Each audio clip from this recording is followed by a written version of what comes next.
तो जो सबसे पहली बात मैं आपसे कहना जा रहा हूं कि अगर जब प्रजातंत्र का शासन, प्रजातंत्र शुरू हुआ, संसदीय प्रणाली शुरू हुई, तो जो सामंत वर्ग था, सामंत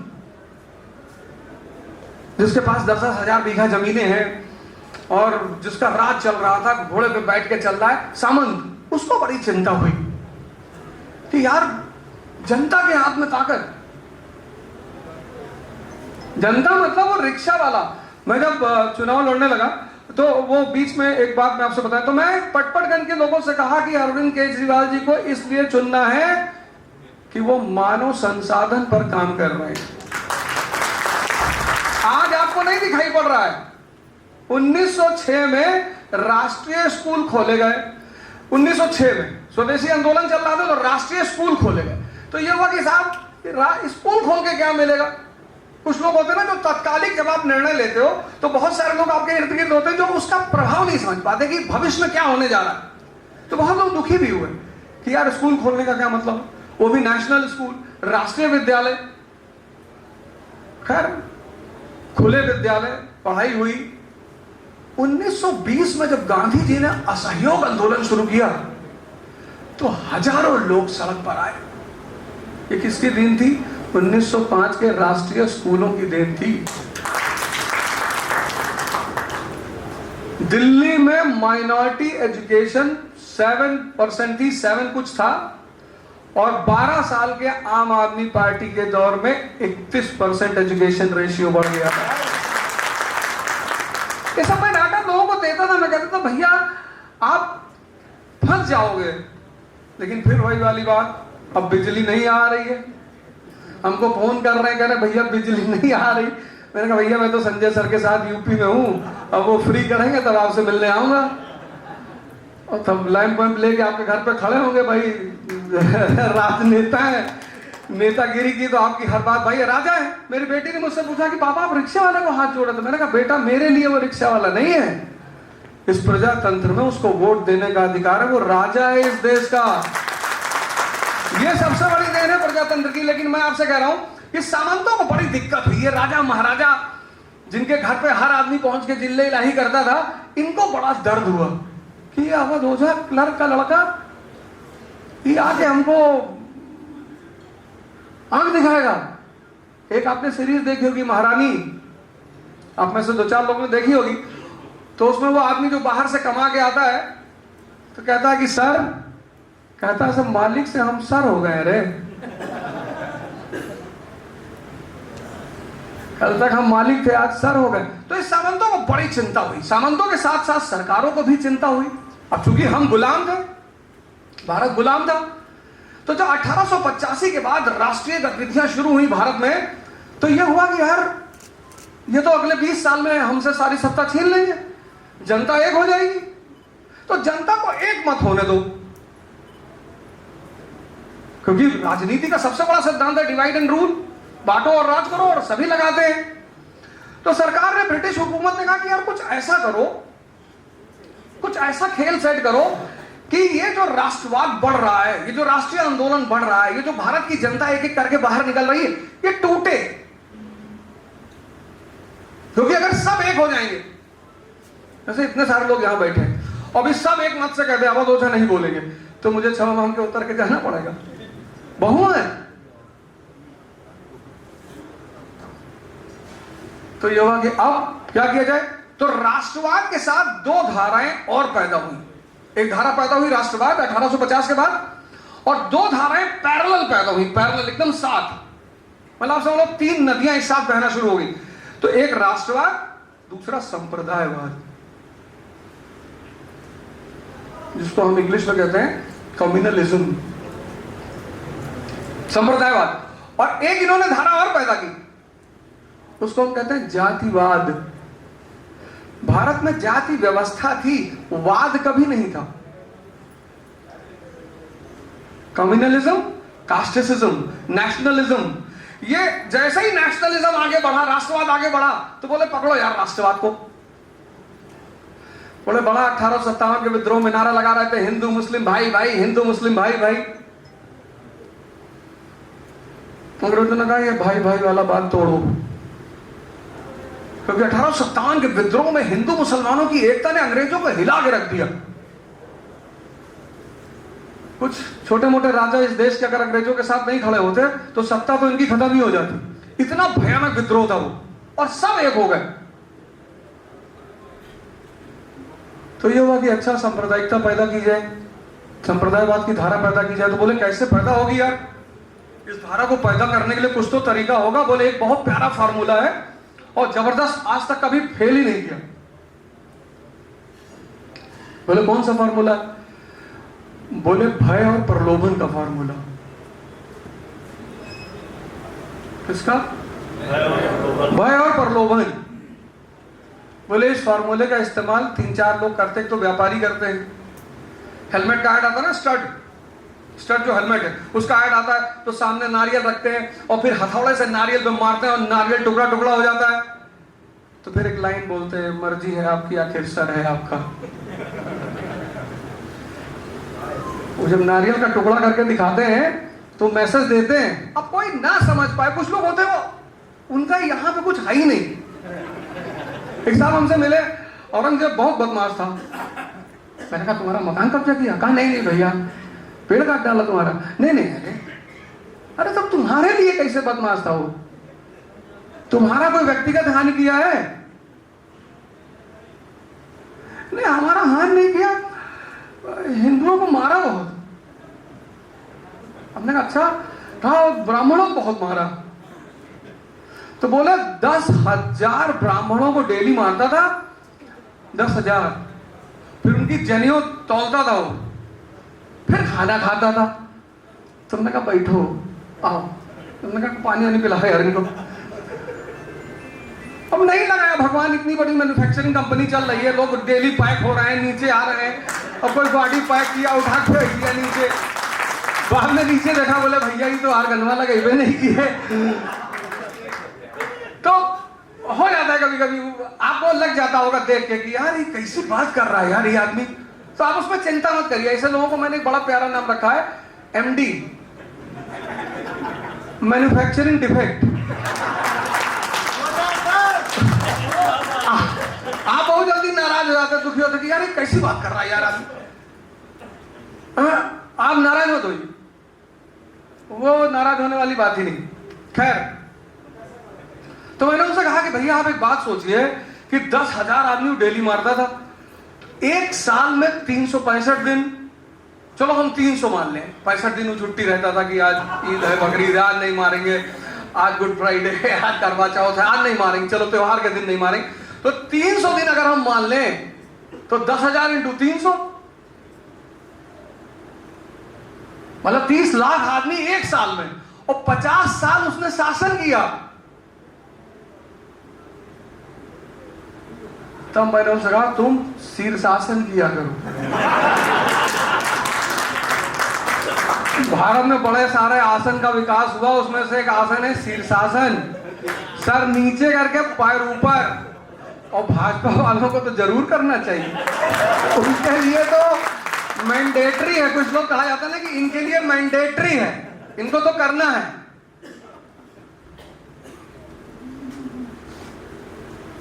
तो फिर इस भय और प्रलोभन की नीति का इस्तेमाल किया गया।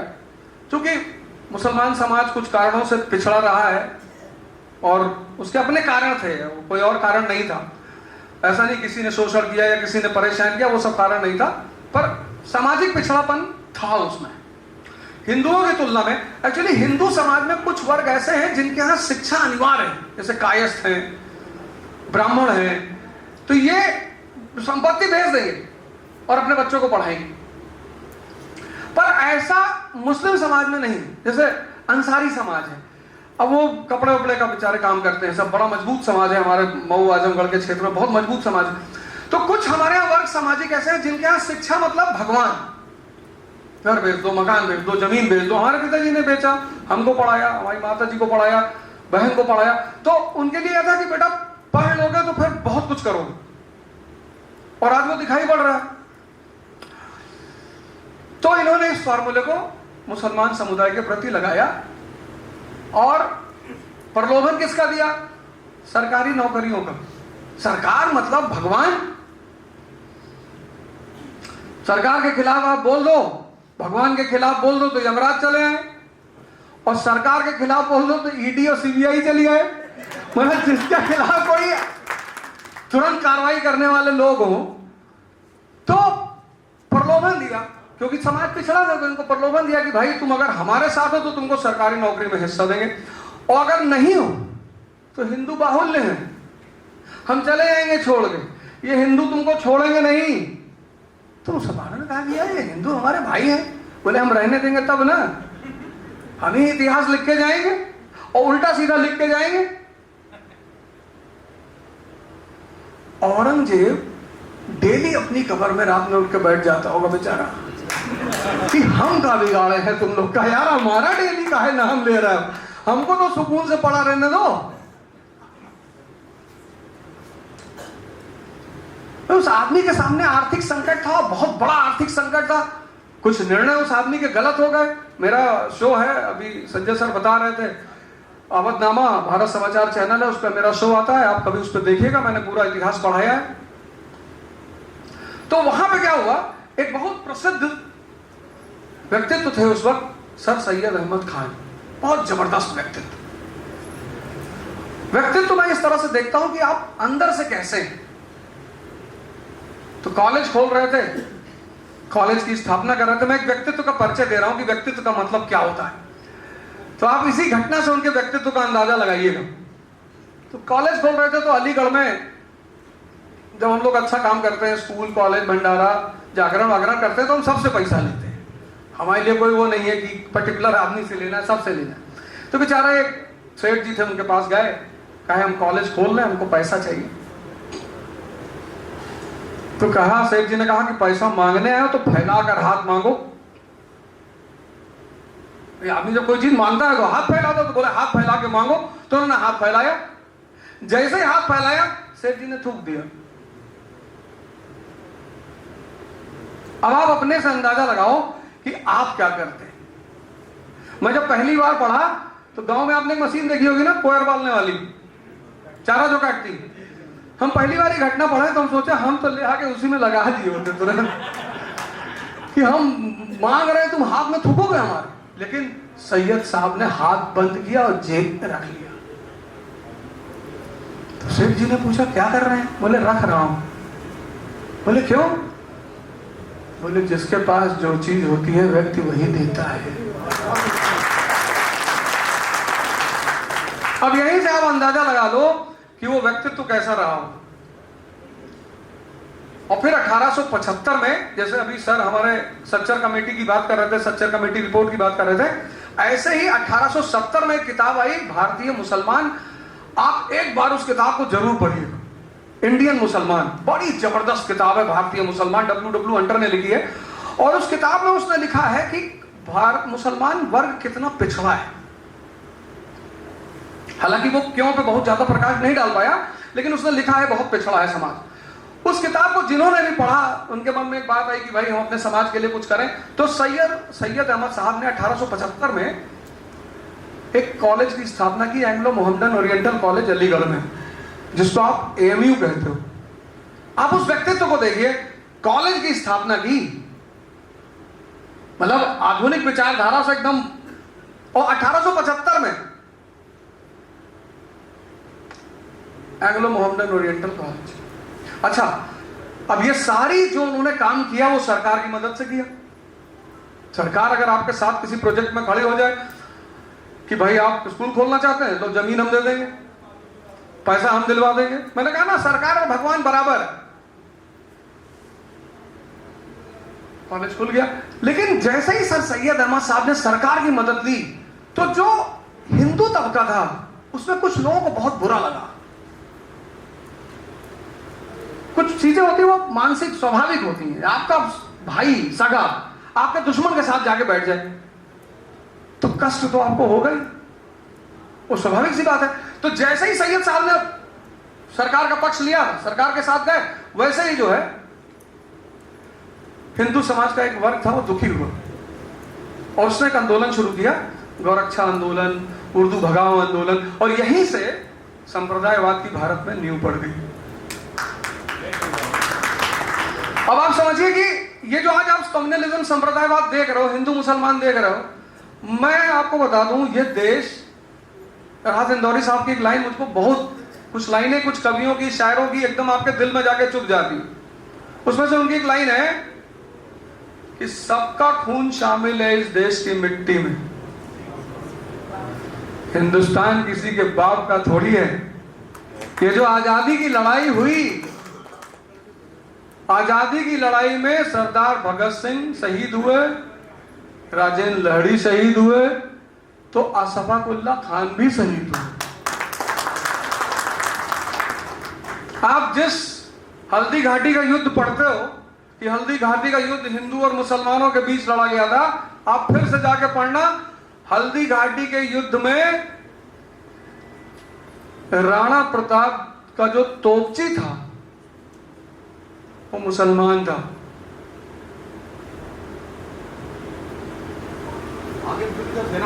हाकिम खान सूर, बिल्कुल।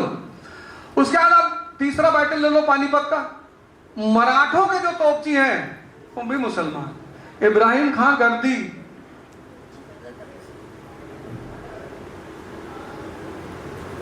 लेकिन ये संप्रदायवाद का जहर किसने बोया? अंग्रेजों ने। क्यों? क्योंकि उनको राष्ट्रवाद की धारा को कमजोर करना था। राष्ट्र तो बना नहीं था, राष्ट्रवाद तो राष्ट्र नहीं बना था तब, राष्ट्र नहीं था, राष्ट्रवाद 1885 में कांग्रेस पैदा हो गई, और वो कांग्रेस जो है वो राष्ट्रवाद की सबसे सशक्त माध्यम थी।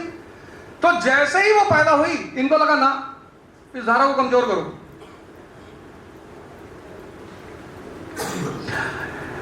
इसी में एक आदमी आया हिंदुस्तान, बड़ा काबिल आदमी, बहुत काबिल। मैं आपको बताऊं, आपको शायद आप में से बहुत सारे लोगों ने पढ़ा होगा, लेकिन हो सकता है आपको आश्चर्य न हुआ हो। 1757 में जो प्लासी का युद्ध हुआ, मतलब आपको पता है कि भारत पर अंग्रेज जो कब्जा किए, वो अंग्रेज शासक कब्जा नहीं किए, कंपनी, ईस्ट इंडिया कंपनी। मतलब आप ऐसे सोचो कि रिलायंस व्यापार करने गई अमेरिका, और बाद में रिलायंस ने अमेरिका पे कब्जा कर लिया, कंपनी। और उसमें सबसे खतरनाक आदमी है रॉबर्ट क्लाइव। वो कहता है किसी के घर पे भी कब्जा करना हो, बड़ा प्यारा सूत्र बोलता है वो, कहता है किसी के घर पे, किसी के समाज पे, किसी के देश पे अगर कब्जा करना हो तो बड़ा प्यारा सूत्र है। और उसने कहा मैंने भारतीयों से ही सीखा है। कहा अच्छा कौन सा सूत्र? बोले उस घर में विभीषण पैदा कर दो। और जब प्लासी का युद्ध हुआ 1757, तो पूरी फौज सिराजुद्दौला की अंग्रेजों से मिल चुकी थी। मजाक मजाक में अंग्रेजों ने इस देश पर कब्जा किया, मजाक। और उन्हीं अंग्रेजों में एक बहुत शातिर आदमी, बहुत दिमागदार आदमी, जिसने भारत में संप्रदायवाद को मजबूत किया, उसका नाम था लॉर्ड कर्जन। 1899 में भारत आया, और तब तक राष्ट्रवाद की धारा और मजबूत हो चुकी थी, कांग्रेस और मजबूत हो चुकी थी, एक्सट्रीमिस्ट आ गए थे, उग्रपंथी, लाल बाल पाल, और ये भारत के मुद्दों को और मजबूती से उठा रहे थे। तो कर्जन को सख्त हिदायत दी गई थी कि सुनो, भारत के लोग एक न रहने पाए,